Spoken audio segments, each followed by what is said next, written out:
good whatever time. I'm very much sure you're coming from the previous video, and as always, this is what we always do, and we do our best. We want to find a solution to having a Rubik like this, because maybe you once had something like that and you're now having something like scriptlessly this way. And if your Rubik is looking something like this, please, if you don't mind, go check my previous video. Link is on the description on how to solve your Rubik, so that at least if this was what you're having, you must be having something similar to this one.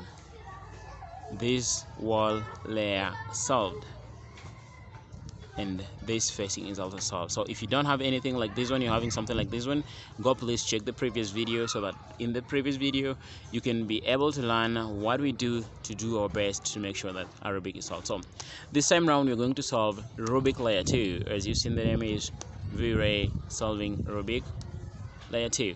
So let's get to this and do it as fast as we can.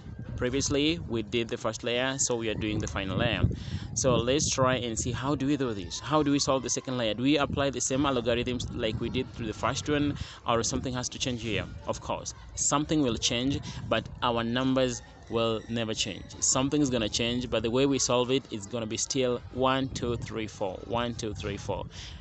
Whatever the position will be holding our Rubik, but it's going to be 1 2 3 4. So the best thing here we're going to understand is, how are we going to have our facing? How are we going to hold the Rubik? Because that is what matters. How we hold it and how we position it before we start the 1 2 3 4. So let's say we want to solve this one. That means we must have center and edge must match. So if it's center green, edge must be green. Center orange, edge must be orange. It was just like solving the first layer. So like edge and centers must be alike. That's how we solve the Rubik. So like for this one here, we are having to solve this one. So make sure that your facing is, you can maybe, let's say, yeah, choose like mine.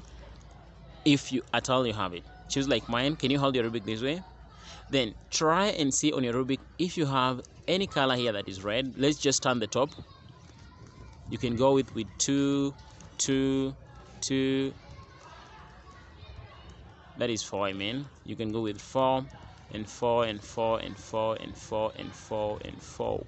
4 on the right. You're doing 4 on the right, so it means there is nothing. Let's try and see the next color. Oh, it just matched, and it was the best thing. So check your face that has a complete T. Check your face that has a complete T. For example, this one is my T here is on blue. So check your face that forms a complete T. If you found the face, now holding your Rubik, making sure that your bottom is white, just try and see the top of it. This is the top layer, or the upside. Can you confirm that the center is yellow? Then if the center is yellow, can you confirm that your T that is solved, it doesn't have a yellow edge? The color should not be yellow on the edge. T color must not be yellow on the edge. Let's try to find something like I don't know if we can have it here. Yeah, we have the green. We have green, but top or the edge is yellow. If we solve it using this one, it's never gonna happen. It's never gonna be complete. So make sure that whatever your T is, the color on top is not yellow. And we have our blue, which has that one. Our blue has that solution for us. So let's do it. Blue has that solution for us. Now holding your Rubik, making sure that your face is blue, or whatever the color you're having that now has the top that is not yellow. We started with white. That's why we're having everyone, I'm very much sure everyone who is following this, you've been following from the previous video, you're having a yellow top. So, or whatever color you started with, if in case you are too much stuffed with going with your own color, make sure that whatever color you had here is similar. I mean, the opposite is true. Now check to see where this edge is supposed to go, because this edge must match its parent center. We have a red top here. Make sure that you know where the red one is going. Should it be on the left side or on the right side? I mean, on the left side or on the right side? That is what we need to consider first before we start our movement. We want to place this center where it's supposed to be. But now, before we take our 1, 2, 3, 4 movement, we have to make sure that we understand where it's going. So for this case, it has to go to the left.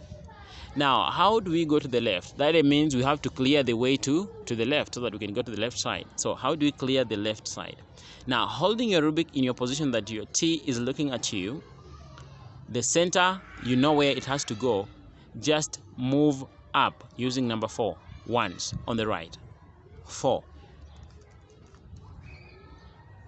Now with 4, it means we are ready to replace this edge here with its original edge, and this edge here with its original head. So you are having your face, right?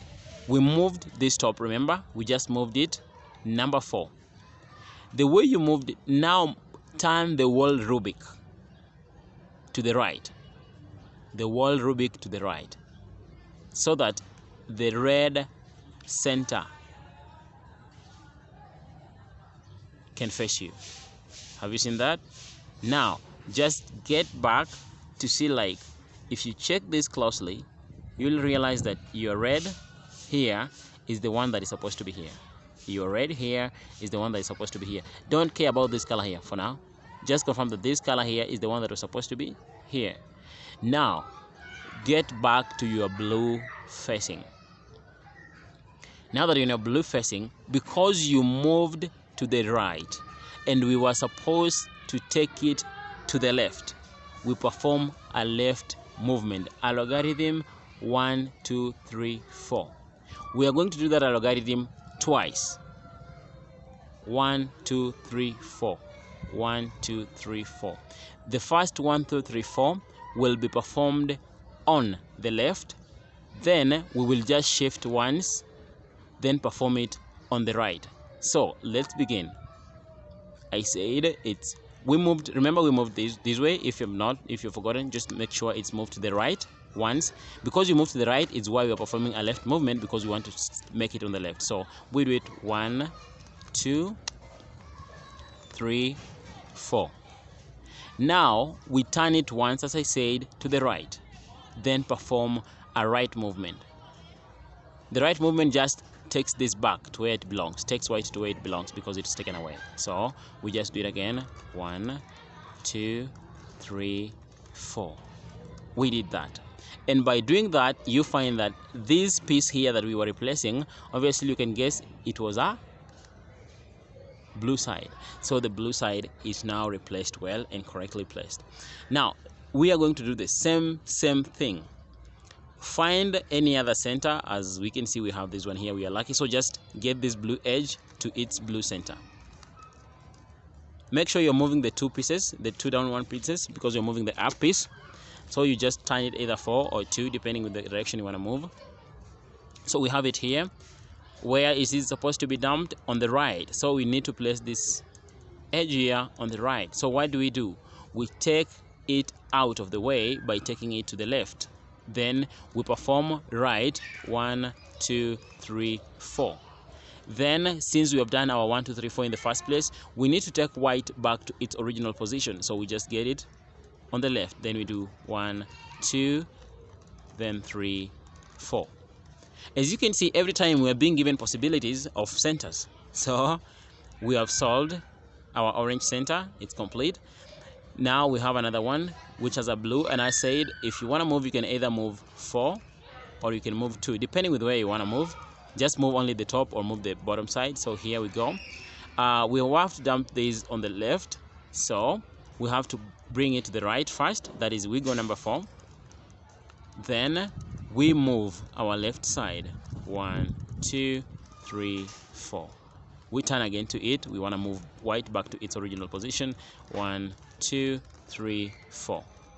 Now that we have moved all our centers, we have solved layer 2.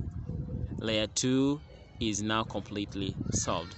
Remember, the algorithm is just 1, 2, 3, 4. 1, 2, 3, 4. Now with this, we say the different thing here is the movement is 1, 2, 3, 4. 1, 2, 3, 4. But now you check, are you moving to the left or to the right? Left or to the right? Left or to the right? So in next video, link in the description, we are going to solve now the third layer. This one needs creepy work. It's kind of really completely somehow different a bit with these ones, with the first layer and the second layer, but it's just the same algorithm. So we're going to see on how we're going to work on that. As always, I say, you can subscribe if you want to get my next tricks.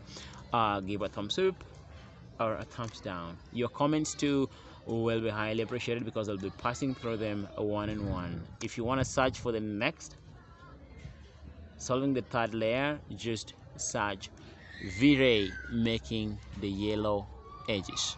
Vray making the yellow edges. So in my next video, I'll see there, and I will just start from the same point that we are in now. We will make sure we finish our third layer.